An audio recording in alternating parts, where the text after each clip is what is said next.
오늘도 귀한 찬양 진심으로 감사드립니다. 지난 6개월 살아계신 하나님께서 여기까지 우리를 인도하시고 도우시는 에베네셀의 하나님이 되어주신 것 진심으로 감사드립니다. 한 주간 평안하셨습니까? 예. 20세기 후반에 가장 걸출한 바이올린 연주가 중에 한 사람이었던 이작 펄만이라고 하는 연주자가 있습니다. 이 이작 펄만은 어려서부터 소아마비를 앓아서 사실 그렇게 대중적인 무대에 서는 것에 있어서 조금은 거리낄 수 있는 그런 신체적 한계를 가지고 있었던 사람입니다. 그럼에도 불구하고 그는 열심히 그 훈련을 하고 연주를 해서 뉴욕에 있는 링컨 센터에서 오케스트라와 함께 연주를 하게 되었다고 합니다. 연주를 시작하고 나서 얼마 되지 않아서 갑자기 탕 하는 소리와 함께 바이올린의 현이 4개인데 4개 중에 하나가 끊어지는 사건이 발생하게 되었습니다. 객석에서는 탄식이 터져 나오고 어떻게 할까 하는 그런 이야기들이 되어지고 있는 가운데 사람들은 다 그렇게 예상을 했었습니다. 공연을 중단하고 새로운 바이올린으로 바꾸거나 아니면 끊어진 현을 다른 것으로 대체하고 난 이후에 연주를 시작하려니라고 그렇게 생각을 하고 있었다고 하는 것이죠. 그런데 이작 펄만은 잠시 눈을 감고 생각에 잠기더니 지휘자에게 신호를 보내서 연주를 시작하자라고 그렇게 요청을 합니다. 지휘자의 지휘에 따라 연주가 시작되고 거기에 이작 펄만도 함께 협연을 하게 되었던 것입니다. 남겨진 3개의 현으로 부족한 1개의 현의 소리들을 채워가면서 그렇게 4개의 현으로 악기를 연주할 때보다 더 감동적이고 아름다운 연주로 그 연주를 마치게 되었다라고 하는 것입니다. 연주가 끝난 후에 이작 펄만은 객석을 향해서 이렇게 이야기를 합니다. 때로는 음악가가 자신이 가지고 있는 것들이 다 사라지고 남은 것만으로 음악을 만들어야 할 때가 있습니다. 저의 임무는 그 남은 것을 가지고 최대한 아름다운 음악을 만들어내는 것입니다. 라고 그렇게 이야기를 했다라고 하는 것이죠. 우리는 늘 무엇에 관심을 가지고 있느냐면 내가 잃어버린 것은 무엇인지, 내가 상실한 것은 무엇인지, 내게 없는 것은 무엇인지, 내가 가지고 있지 못한 것은 무엇인지에 몰두할 때가 굉장히 많이 있습니다. 그리고 마치 4개의 현 중에 하나가 끊어져서 연주를 할 수 없을 것과 같은 처지와 형편이 되었을 때 그것을 핑계와 변명거리로 삼을 때가 굉장히 많이 있다는 것입니다. 그러나 이작 펄만은 자신에게 남겨진 것에 집중하고 있습니다. 그리고 그것으로 그 어느 때보다도 감동적이고 아름다운 선율을 가진 그런 연주를 해냈던 것이지. 저는 우리 찬양대가 악기를 전공했거나 아니면 음악을 전공했거나 성악을 전공하신 분들은 한 분도 계시지 않지만 자신에게 주신 것 그것을 가장 아름답고 복되게 자신의 목소리를 통해서 하나님 앞에 올려드리고 있다라고 그렇게 믿습니다. 그것이 사람들에게 감동을 주는 것이지 유명한 학교에서 제대로 된 훈련을 받고 그래서 연주되는 그것 자체가 사람들에게 감동을 주는 것은 아니다라고 할 수가 있겠기 때문에 그렇습니다. 사실 이작 펄만은 신체적으로도 다른 사람들에게 핸디캡을 가지고 있었던 사람입니다. 그리고 지금 줄이 끊어지는 처지와 형편, 환경도 어떻게 보면 자기를 한계에 부딪히도록 만들게 하는 그런 상황 속에 놓여져 있었던 것이죠. 그러나 그는 환경을 의지하지 않고 영감을 의지해서 그 연주를 훌륭하게 해냈던 것입니다. 어찌 보면 대부분 인간은 갇힌 자들이다라고 그렇게 이야기할 수가 있겠습니다. 근본적으로는 죄와 사망의 권세 아래 그 안에 갇혀 있는 삶을 살고 있습니다. 사망의 종노릇을 할 수밖에 없는 상황에 놓여져 있는 것이죠. 몇 주째 말씀드리지만 예레미야의 경고처럼 생수의 근원이 되신 하나님을 버리게 됨으로 말미암아서 죄와 사망의 웅덩이에 갇히게 되었다라고 하는 것입니다. 그 다음으로는 스스로 웅덩이를 판 것인데 그 웅덩이는 물을 저축치 못할 터진 웅덩이입니다. 오늘도 우리는 무엇인가 우리 스스로 우리를 일으켜 세우기 위해서 부단히 노력을 합니다. 몸부림을 치기도 하지요. 그리고 열심히 웅덩이를 파지만 그것이 움켜쥐면 움켜질수록 마치 손가락 사이로 빠져나가는 모래를 쥐고 있는 것과 같이 그런 상황들을 수도 없이 직면하게 됩니다. 어떤 사람은 이념이라고 하는 웅덩이에 갇혀 있기도 하고 어떤 사람은 고정관념이라고 하는 이념의 그 생각에 빠져 있기도 합니다. 어떤 사람은 경제적인 환경이 너무 열악하여서 그 경제적인 환경으로 인해서 나는 아무것도 할 수 없다라고 생각하는 사람들도 적지 않게 많이 있습니다. 어떤 분들은 육체적인 연약함에 갇혀 있는 분들도 계시죠. 특별히 우리 어르신들은 육체적으로 여러 가지 질병과 어려움 속에 있을 수 있습니다. 그러나 그것에 갇혀 있는 것이 아니라 그것을 그 상황 속에서 하나님께서 내게 주신 것으로 최선의 것을 만들어낼 수 있는 그런 은혜가 우리에게 있어야 하겠습니다. 전통과 율법에 갇혀 있었던 한 사람이 있었습니다. 그 사람은 사도 바울이라고 하는 사람입니다. 사도 바울은 율법대로 살려고 그래서 의롭게 되기 위해서 부단히 몸부림을 쳤던 사람입니다. 그런데 오늘 로마서의 말씀을 통해서도 우리가 발견할 수 있는 것처럼 그렇게 살려고 노력하면 노력할수록 자신 안에 있는 악을 발견하게 됩니다. 선을 행하고자 하는 마음이 내게 있지만 결국 악을 행하고 마는 자신을 발견하게 되는 것이죠. 그는 깊은 웅덩이에 갇혀서 아무런 소망이 없는 사람처럼 탄식하고 절망하며 호소합니다. 로마서 7장 24절의 말씀이 바로 그것입니다. 오호라 나는 곤고한 사람이로다. 이 사망의 몸에서 누가 나를 건져내랴. 아무도 건져낼 수 있는 사람이 없다라고 하는 것입니다. 구약의 본문은 스가랴 선지자의 말씀입니다.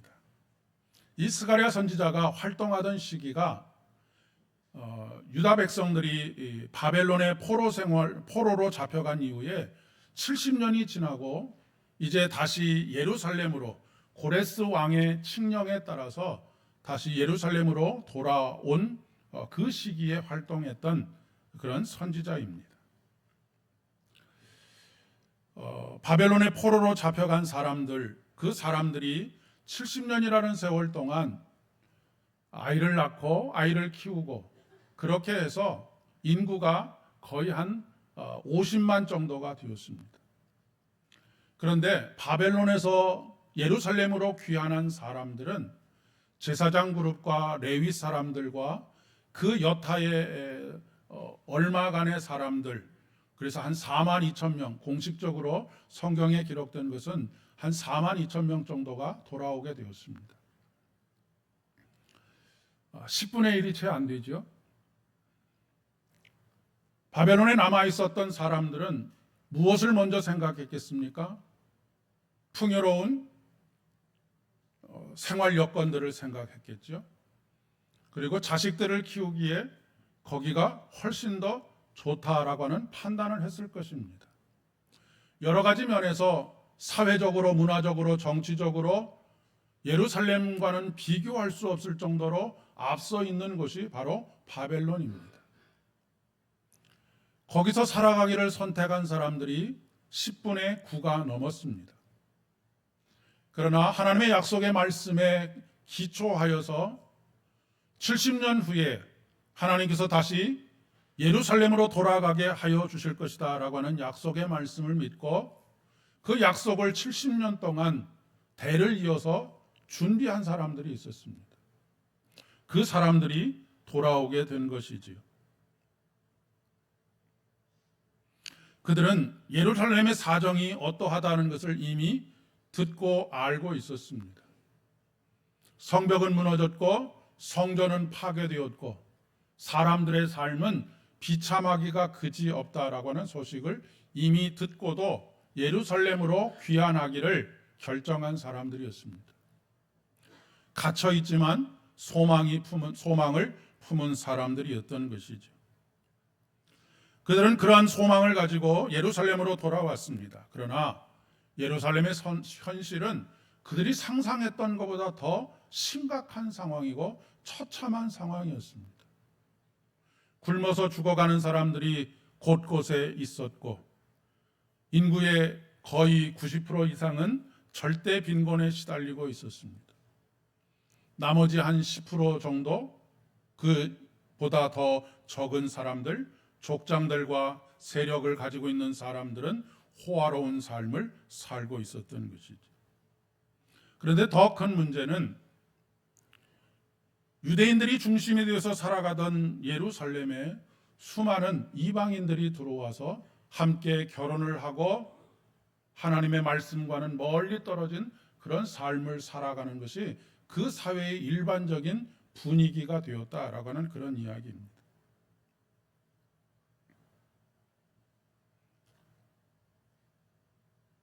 포로 귀환은 모두 3차례에 걸쳐서 일어났는데 이 3차례에 걸쳐서 포로 귀환을 한 사람들은 어떻게든지 하나님의 약속의 말씀에 근거해서 다시 사회를 재건해 보려고 동분서주하며 애를 썼습니다. 사람들을 설득하러 뛰어다니기도 하고 했었던 것이죠. 그러나 이방인들과 결탁되어 남아있던 사람들의 반발, 여호와 하나님만을 섬기고자 하는 이 포로에서 돌아온 사람들과 이미 이방 신의 문화에 완전히 녹아져 버린 그 백성들 간의 갈등은 생각보다 굉장히 컸고 그 반발이 심각했던 것입니다. 그렇게 되므로 세월이 흘러가는 가운데 점점 재건을 위한 동력이 약해지게 된 것이죠.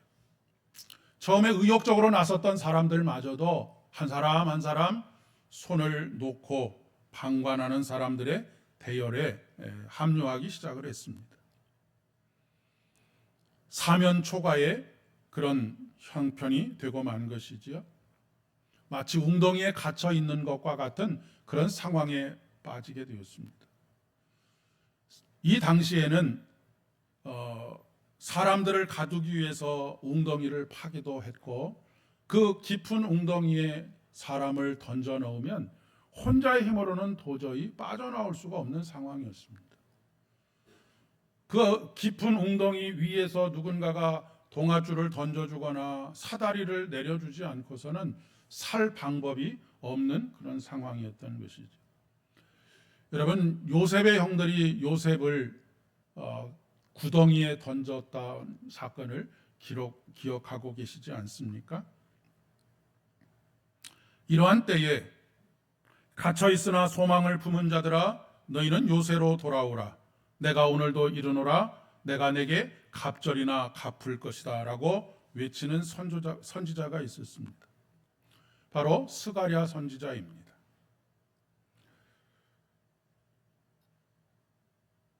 여기서 갇혀 있으나 소망을 품은 자들아.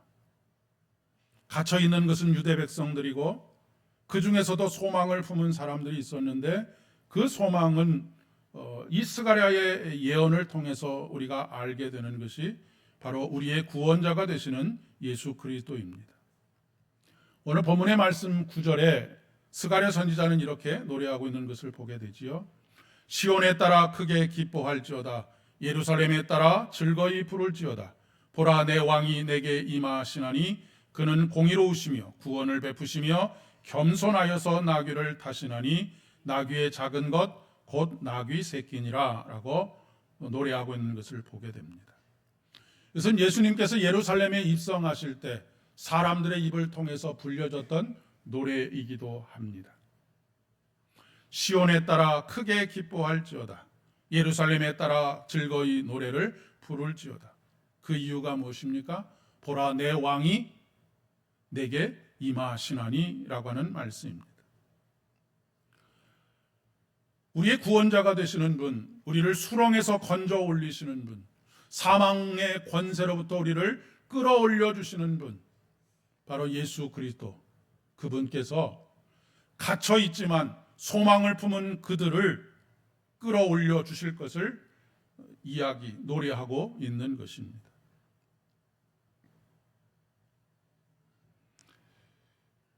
하나님께서는 우리의 앞뒤 좌우가 막혔을 때 하늘을 바라보라 하시고 하늘문을 여시고 우리를 향하여서 성령이 비둘기같이 임하게 하시는 가운데 이는 내 사랑하는 아들이요 내 기뻐하는 자라 내가 그를 기뻐하노라 라고 말씀하십니다.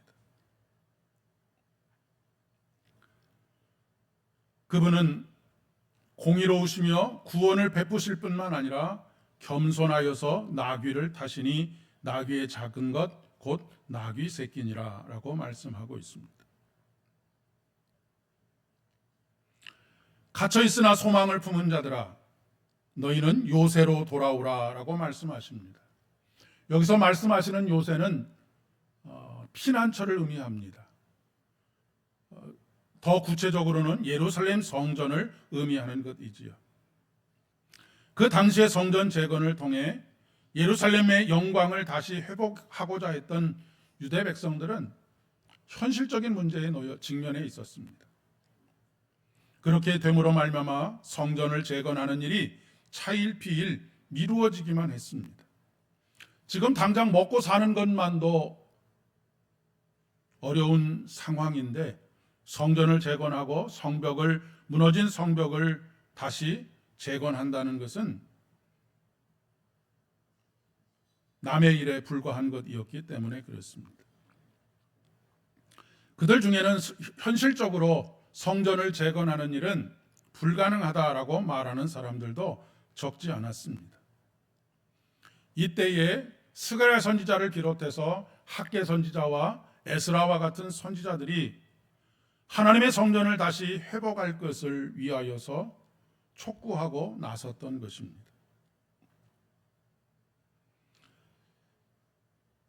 그로 인해서 다시 각성한 유대 백성들은 성전 재건을 위해서 그리고 무너진 성벽을 다시 수축하기 위해서 삽을 들기 시작했습니다.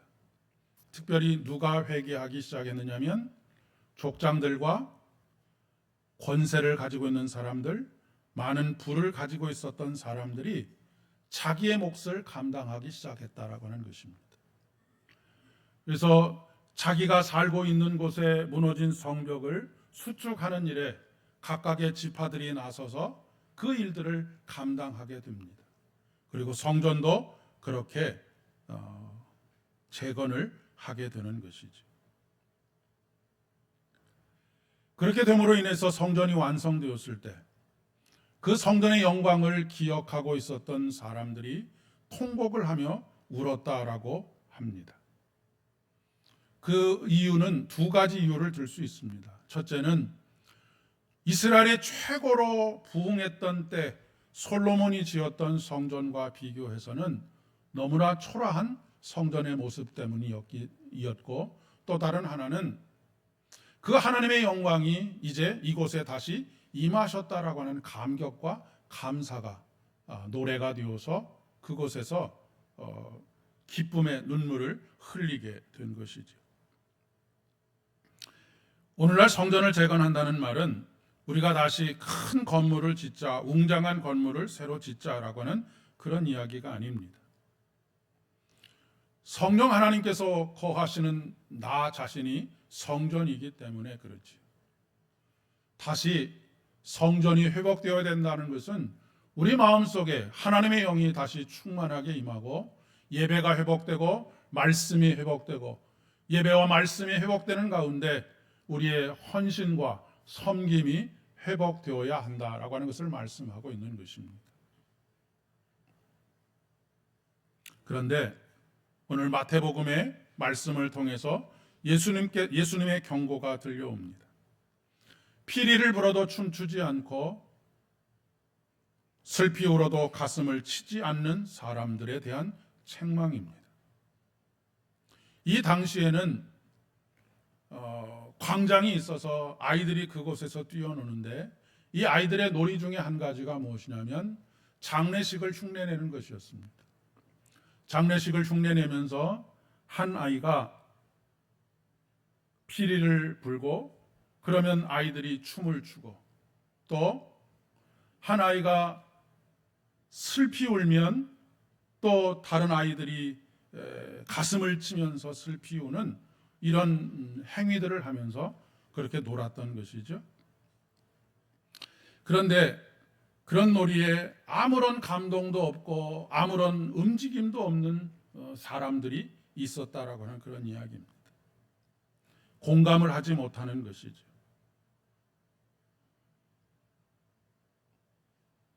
하나님께서 우리를 불러내신 이유는 피리를 불 때 함께 춤을 추고 슬피 울 때 함께 가슴을 치라고 우리를 불러 모으셨다는 사실을 잊지 말아야 합니다. 사회적 약자들의 친구가 되어주라고 우리를 불러내 주신 것이죠. 갇혀있어 삶에 지친 우리 주님께서는 쉼으로 초대하십니다. 너희는 요새로 돌아올지니라. 바로 피난처가 되는 요새로 돌아올 것을 초청하고 계시죠. 오늘 마태복음의 말씀에 수고하고 무거운 짐진 자들아 다 내게로 오라 내가 너희를 쉬게 하리라 하시는 이 초대의 말씀입니다. 나는 마음이 온유하고 겸손하니 나의 멍에를 메고 내게 배우라. 그리하면 너희 마음이 쉼을 얻으리니 라고 말씀하십니다. 다시 요새로 돌아오라 라고 하는 이 말씀을 시편의 기자는 시편 145편에서 이렇게 노래하고 있습니다. 모든 넘어지는 자들을 붙드시고 비굴한 자들을 일으켜 세우신다라고 말씀입니다. 가장 중요한 것은 우리 안에서 예배가 회복되어지는 것입니다. 예배가 영과 진리로 드리는 예배가 되는 것이죠. 말씀이 그냥 성경에 쓰여지는 말씀으로만이 아니라 우리의 마음을 두드리고 우리가 함께 춤을 추고 우리가 함께 가슴을 두드리는 말씀으로 들려져야 한다라고 하는 것을 말씀하고 있습니다. 세상 속에는 우리를 지치고 힘들게 하는 것들로 가득합니다. 우리를 가두어 놓고 꼼짝달싹 할 수 없도록 만드는 것들로 가득하다는 말씀입니다. 경제적인 환경이 그럴 터이고요. 육체적인 건강이 그럴 수 있습니다. 뿐만 아니라 우리가 가지고 있는 수많은 약점들, 핸디캡들이 그렇습니다. 마치 웅덩이에 던져놓은 것처럼 더 이상 그곳에서 꿈을 꿀 수 없도록 만드는 현실이 그런 것들입니다. 우리가 갇혀 있을 뿐만 아니라 스스로 우리를 가둘 때도 있습니다. 끊임없이 누군가와 비교하고 나에게 맞지 않는 옷을 입고 맞지 않은 옷을 입으려고 애를 쓰며 동분서주하는 것이 우리의 무거운 짐이 될 때가 적지 않다는 말씀입니다. 예수님께서는 이런 우리들에게 쉼을 얻는 방법까지 해법까지 제시해 주십니다. 그것은 바로 나의 멍에를 메고 배우라라고 하는 말씀입니다.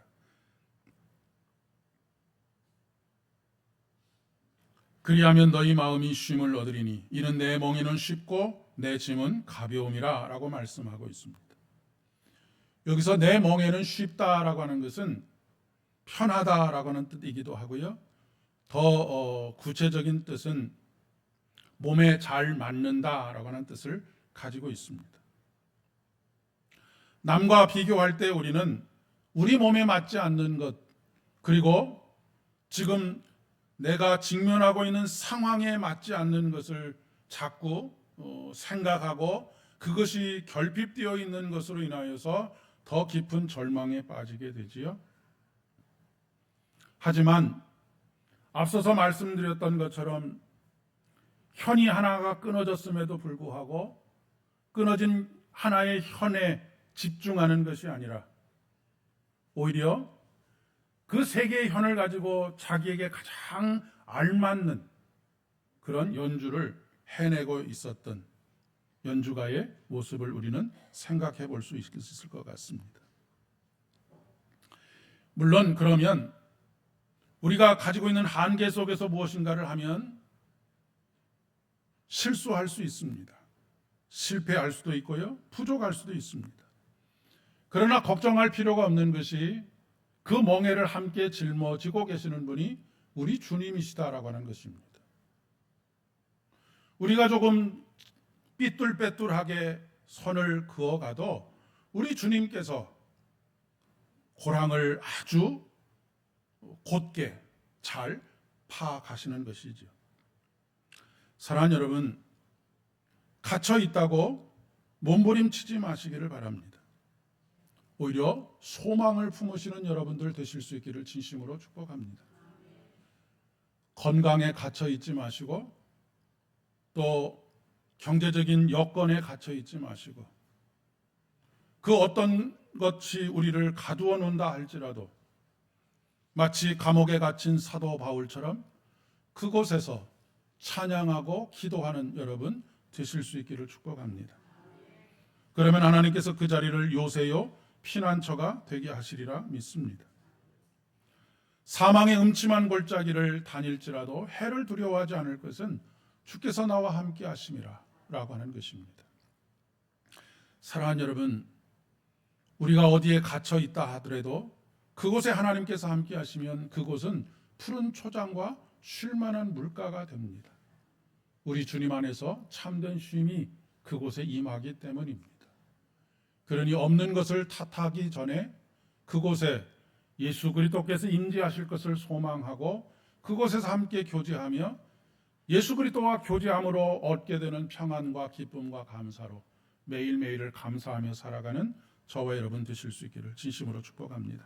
기도하겠습니다. 아버지 하나님, 은혜를 진심으로 감사드립니다.